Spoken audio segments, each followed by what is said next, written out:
چاہیں اب میاں بیوی بھی سمجھ لیں کہ ہماری ذمہ داریاں کیا ہیں۔ مسند امام احمد بن حنبل میں حضرت ابو درداء رضی اللہ تعالیٰ عنہ سے حدیث مروی ہے، نبی کریم صلی اللہ علیہ وسلم کی بارگاہ میں ایک خاتون نے آ کے عرض کیا، یا رسول اللہ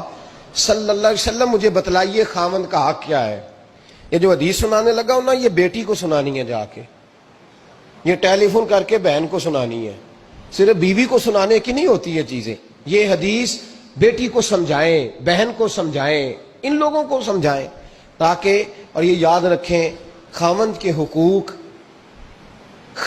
حقوق اگر بچی کے گھر والے اسے سکھائیں نا تو اس کی سمجھ میں جلدی آ جائیں گے، اور بیوی کے حقوق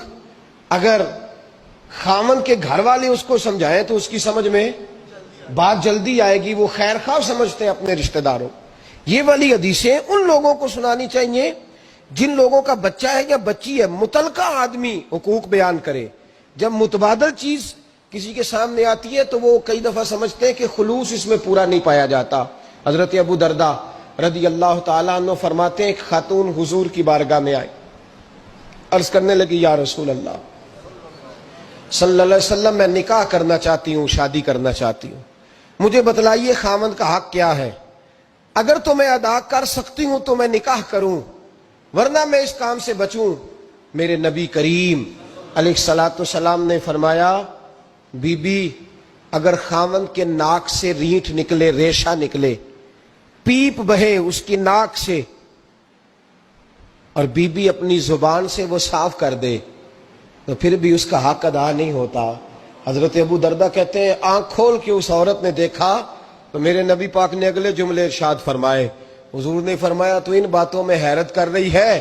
میں اگر خدا کے علاوہ کسی کو سجدے کا حکم دیتا تو میں عورت کو کہتا اپنے خاوند کو سجدہ کرے، میں اس کو کہتا یہ کام کرے۔ میرے رسول کریم علیہ الصلوۃ والسلام نے حقوق کا تعین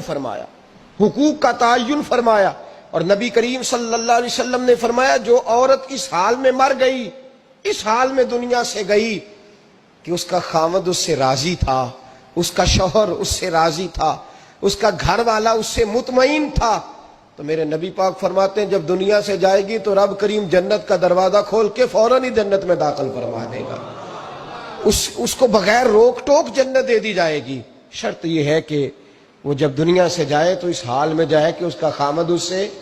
شکوے نہ کرتی پھرے، شکایتیں نہ کرتی پھرے، شکایتیں نہ کرے۔ ہمارے زمانے میں شکایتیں ہوتی ہیں، اور خواتین عورتیں اس بات کو سمجھتی نہیں کہ اللہ نے جو میرے نصیب میں رکھا تھا اور جو خاوند رب نے میرے لیے پسند کیا تھا وہ اللہ نے مجھے عطا